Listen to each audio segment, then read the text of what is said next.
Hello મિત્રો, કેમ છો તમે બધા? આઈ હોપ તમે બધા મજામાં હશો. તો આજની આપણી રેસીપી છે આલુ પરોઠા બનાવીશું. તેના માટેના ઇન્ગ્રેડિયન્ટ્સ જોઈ લઈએ.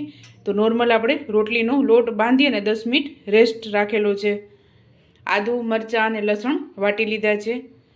બાફેલા બટેકા 2 નંગ એકદમ ઠંડા હોવા જરૂરી છે. ધાણા જીરું, હળદર પાવડર, કશ્મીરી મરચું, આમચૂર પાવડર, સ્વાદ અનુસાર મીઠું, બ્લેક પેપર અને ચાટ મસાલો. તો ચાલો રેસીપી સ્ટાર્ટ કરીએ. સૌપ્રથમ આપણે મસાલો બનાવીશું. મસાલો કરીશું તેના માટે મેં બટેકાને મેશ કરી લીધા છે. તો એમાં આપણે ધાણા જીરું, 1 ટીસ્પૂન હળદર, સ્વાદ અનુસાર મીઠું. બટેકા બાફતી વખતે મેં મીઠું એડ કરેલું નથી. ચાટ મસાલો, કશ્મીરી મરચું, આમચૂર પાવડર અને બ્લેક પેપર. તો બધી વસ્તુને મિક્સ કરી લેશું.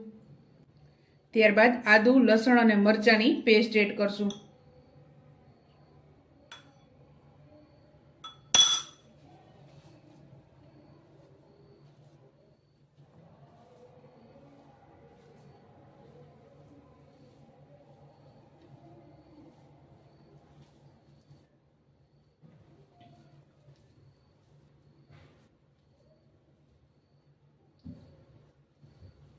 તો આપણો મસાલો તૈયાર થઈ ગયો છે. તો હવે આપણે પરોઠા બનાવી લેશું.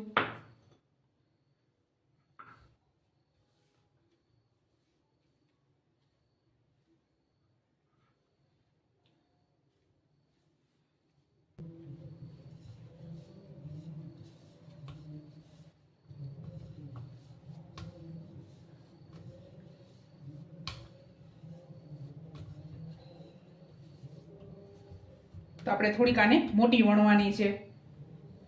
ત્યારબાદ એમાં મસાલો એડ કરશું આપણે. 1 ટેબલ સ્પૂન.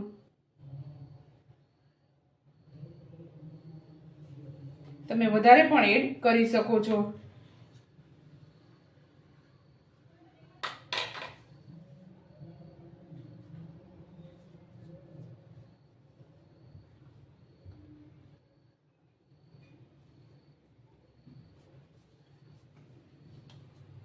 ત્યારબાદ આ રીતે આપણે હાથની મદદથી જ દબાવવાનું છે. ઉપર કોરો લોટ એડ કરશું.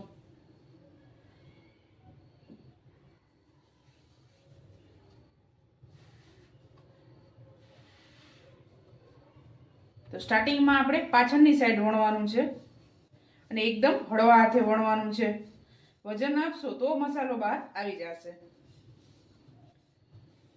પછી આપણે જ્યાં કોરિંડું વાળ્યું છે તે સાઈડ વણવાનું છે. આપણું પરોઠું તૈયાર થઈ ગયું છે. તો આને શેકી લેશું. તમે ઘી કે બટરમાં તળી શકો છો આને.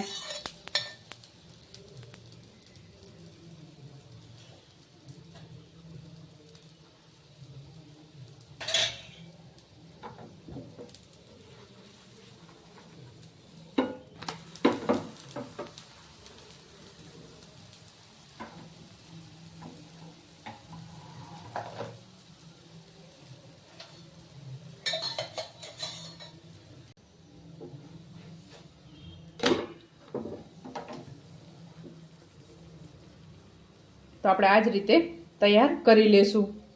તો ચાલો મિત્રો, તૈયાર છે ગરમા ગરમ આલુ પરોઠા સ્ટફિંગવાળા. તમે પણ આ જ રીતે બનાવજો અને મને યાદ કરજો. મારા વિડીયોને લાઇક, શેર અને સબસ્ક્રાઈબ કરવાનું ભૂલતા નહીં. તો ચાલો મળીશું નેક્સ્ટ વિડીયોમાં.